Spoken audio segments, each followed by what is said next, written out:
But in reality, the main emphasis of the KGB is not in the area of intelligence at all.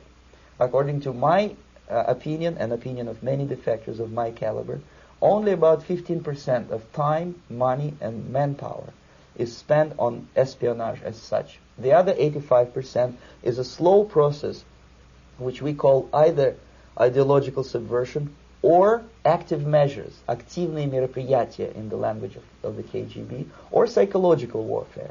What it basically means is to change the perception of reality of every American to such an extent that despite of the abundance of information, no one is able to come to sensible conclusions in the interests of defending themselves, their families, their community, and their country.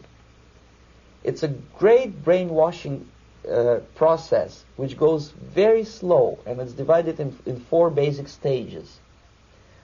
The first one being demoralization. It takes from 15 to 20 years to demoralize a nation.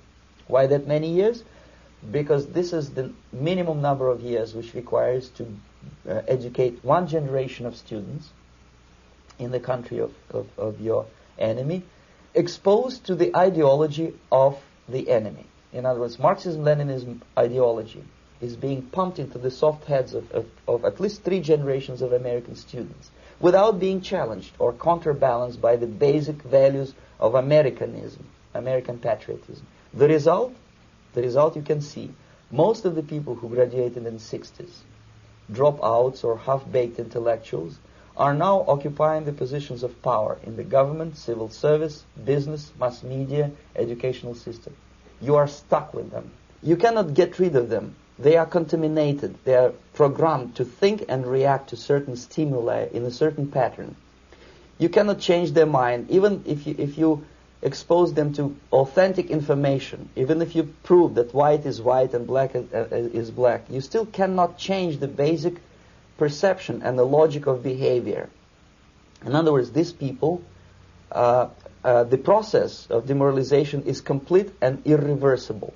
To get rid society of these people, you need another 20 or 15 years to educate a new generation of patriotically minded and common sense people who would be acting in favor and in the interests of the United States society. And yet these people who've been programmed and, as you say, in place and Yes. who are favorable to an opening with the Soviet concept, these are the very people who would be marked for extermination in this country? Most of them, yes.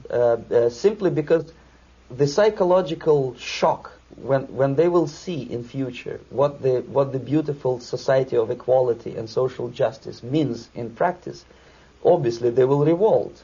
They will be very unhappy, frustrated people, and the Marxist-Leninist regime does not tolerate these people.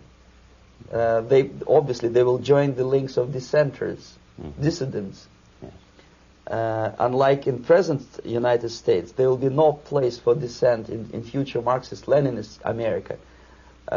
Here you can get popular like Daniel Ellsberg and filthy rich like Jane Fonda for being dissident, for criticizing your Pentagon. In future, these people will be simply squashed like cockroaches. Nobody is going to pay them nothing for their beautiful, noble ideas of equality. This they don't understand, and it will be a greatest shock for them, of course. The demoralization process in the United States is basically completed already. For the last 25 years. Actually, it's overfulfilled because demoralization now reaches such areas where previously not even Comrade Andropov and all his experts would even dream of such a tremendous success. Most of it is done by Americans to Americans, thanks to lack of moral standards. As I mentioned before, exposure to true information does not matter anymore. A person who was demoralized is unable to assess true information. The facts tell nothing to him. Even if I shower him with information, with authentic proof, with documents, with pictures, even if I take him by force to the Soviet Union and show him concentration camp, he will refuse to believe it. until he is going to receive a kick in his fat bottom. When a military boot crashes then he will understand, but not before that. That's the tragic of the situation of demoralization.